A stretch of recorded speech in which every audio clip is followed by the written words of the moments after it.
အားလုံးပဲမင်္ဂလာပါရှင်ဒီတစ်ခါမှာတော့မှွေစိန်ကမြန်မာနိုင်ငံမှာဒီရှိတဲ့တမ်မဏိကျိုးဆိုင်တရားတွေထဲမှာဆိုလို့ရှိရင်ဒါအကြီးဆုံးနဲ့အရှိဆုံးတရားအခုဆိုလို့ရှိရင်ဆောက်လုပ်ပြီးတော့မှာပေါ့နော်အဲ့တရားကတော့အခုနောက်မှာမြင်နေရတဲ့ဒါရန်ကုန်နဲ့ဒလကိုဆက်ထားတဲ့တရားကြီးပဲဖြစ်ပါတယ်အခုဆိုလို့ရှိရင်ဒါရန်ကုန်နဲ့ဒလကိုကူးတယ်ဆိုတာကဒီလိုမျိုးတန်ပန်လေးတွေကုတို့ရင်လေးတွေကူးကြတာပေါ့နော်အဲ့တော့ဒီတရားကြီးပြီးသွားပြီဆိုလို့ရှိရင်ရောဒီတန်ပန်မောင်းတဲ့သူတွေကဆက်ပြီးတော့သူတို့ဒီအလုပ်ကောင်လုံးမှာလာပြီးလို့ရှိရင်သူတို့အတွက်ကောဘယ်လိုမျိုးအပြောင်းလဲဖြစ်သွားမလဲဆိုတာမေးမယ်ပြီးလို့ရှိရင်တော့ဒီတရားကြီးနောက်လည်းပြပြီးမှဖြစ်ပါတယ်အဲ့တော့အားလုံးပဲလိုက်ကြည့်ပေးကြပါဦးရှင်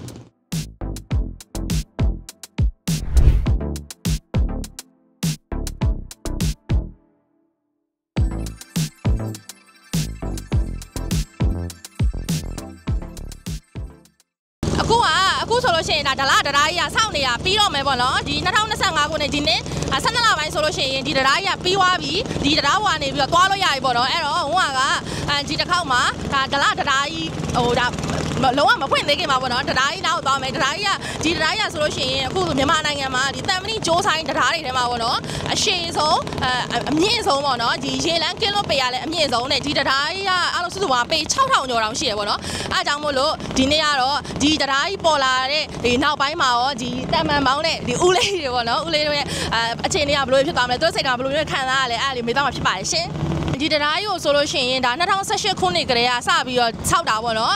အခုဆိုလို့ရှိရင်တော့ဒီတရားကြီးကလုံးဝပြီးစီးလူနီးပါးကိုဖြစ်နေပါပြီတရားဆိုလို့ရှိရင်ဒီလမ်းမတော်ဖုံကြီးလမ်းကနေပြီးတော့ဟိုးဘက်ဒလားဘက်မှာဆိုလို့ရှိရင်တော့ဒါဘုံမင်းအောင်လမ်းတီကိုဆက်ထားတာပါ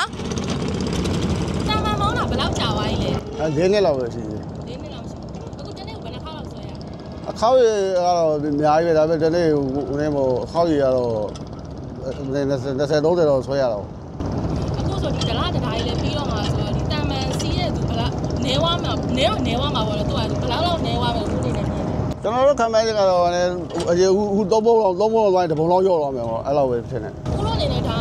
စီးတဲ့သူရော့အောင်မယ်ဆိုတာဝင်ငွေနဲ့ရော့အောင်မှာပဲလေအနေနဲ့ဆိုဝင်ငွေရတော့ရော့အောင်ပါပေါ့ဦးလို့စိတ်ကဘယ်လိုခံစားရလဲအဲ့လိုမျိုးဝင်ငွေရောအောင်ပတ်သက်ဦးမိသားစုရအောင်ဘာပြောကြလဲပြောလို့ဘယ်လိုဝါရမလို့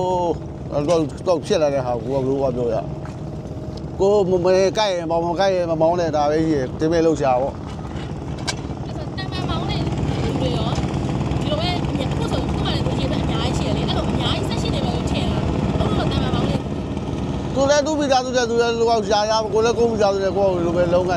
နေရတာပဲလေဟာပါကျွန်တော်တို့ကဒါအေးဟိုနေဒါအေးပြစောက်သွားလို့ကိုဝမ်းနေဝမ်းတော့တာလေးအချိန်ပြေးသွားလို့ရတယ်ဒါကိုကအချိန်ပြေးကူရညလည်းသွားရကားရှိသွားရတာပဲအဲ့ဒါဒီကြပြောများလေခြေတွေဘောကိုကိုက်ကိုနေရွက်နဲ့ကိုက်တော့မအောင်မကိုက်တော့မအောင်ဒီဝေးလို့ရှားမှာတန်ပန်ဥပိုင်လားဘာလို့အုံနာရဲ့ငါမောင်းဒီတရားကြီးပြောတော့ဘာမှဆက်မနေရပါဘူးဒါလားပတ်ကမှာအဲ့လိုဒီတရားကြီးတော့အခုပတ်ချမ်းမှာဘာကြီးပြောင်းလဲတယ်အဲ့ဒီရှာမရတော့တက်တယ်လေအများကြီးပဲဒီကောင်းတာ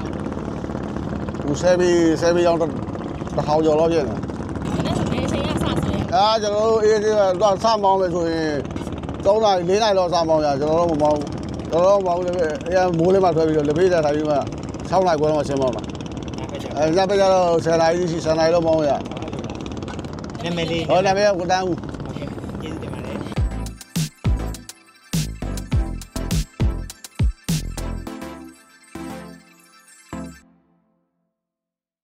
းအခုဆိုရင်ဟိုကတန်ပန်စီးလာပေါ့နော်တန်ပန်စီးလာတယောက်ကို300ပေးရပါတယ်အခုကဒီဇင်လုံးငှားလိုက်တာပေါ့နော်ဒီဇင်လုံးငှားလိုက်တော့ဟိုဘက်ကန်းကိုရန်ကုန်ကနေဟိုဘက်ကန်းကိုသွားမယ်ဆိုရင်သူက3000သွားပြန်ဆိုရင်6000ပေါ့နော်အဲ့တော့ဒီတရားကြီးပြီးသွားလို့ရှိရင်တော့ဒါကတော့အရင်တော့ဆိုလို့ရှိရင်ဒီဒလနဲ့ရန်ကုန်ကူးဖို့ကကြတော့လုံးဝဒီတန်ပန်အောင်ပဲအားကိုးရတယ်ဒီကုတို့ရင်လေးတွေပဲအားကိုးရပါပေါ့နော်နောက်ပိုင်းကျရင်ဒီတရားကြီးပြီးသွားမယ်ဆိုလို့ရှိရင်တော့ဒီတရားဟိုကနေပြီးတော့ဒါ mini bus တွေပြေးဆွဲပါပေါ့နော် YBS တော့ဆွဲမှာမဟုတ်ဘူးအဲ့တော့ AC ပဲဖြတ်တန်းသွားတော့ရမယ်ဆိုတော့ဟိုကထင်တာကတော့ဒီဒလဘက်ချန်ကနေပြီးတော့ဒီတရားနဲ့နီးတဲ့သူပေါ့နော်နီးတဲ့သူကတော့ဒီတရားဘွားနဲ့ကားနဲ့ဖြတ်လို့အဆင်ပြေလိမ့်မယ်ဒါပေမဲ့ဒီတန်ပန်နဲ့စီးလို့ပို့ပြီးတော့အဆင်ပြေမဲ့သူကတော့တန်ပန်ပဲဆက်ပြီးစီးကြမယ်လို့မြင်ပါတယ်ရှင်ဒီလိုမျိုးတန်ပန်စီးတာပေါ့နော်ညနေ9နာရီခွဲ6နာရီလောက်ဆိုလို့ရှိရင်အရန်မိုက်တယ်နေကလုံးဝမိုးကချုပ်ခါနီးဖြစ်သွားပြီပြီးလို့ရှိရင်လေကဒီပေါ့ဒီမြစ်ထဲမှာတိုက်နေတာလေကအရန်အေးနေတာပေါ့နော်ညနေပဲစီးတော့ပို့ပြီးတော့မိုက်ပါတယ်ရှင်အခုကဟိုကတော့ဒီတရားရဲ့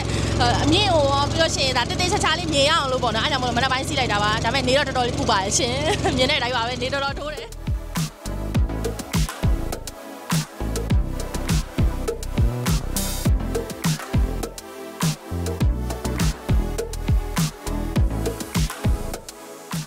အဲ့ဆိုရင်အခုဒီတစ်ခေါက်ကတော့ဒါမြန်မာနိုင်ငံမှာရှိတဲ့တန်မဏိကျိုးဆိုင်တရားတွေထဲမှာဒါအရှိဆုံးနဲ့အမြင့်ဆုံးတရားကိုလိုက်ပြီးတော့ပြပေးခဲ့တာဖြစ်ပါတယ်ရှင်အဲ့ဆိုရင်နောက်ပတ်ဒီမှာဘယ်နေရာတွေသွားပြီးမှွေဦးမလဲဆိုတော့စောင့်ကြည့်ပေးကြပါဦးရှင်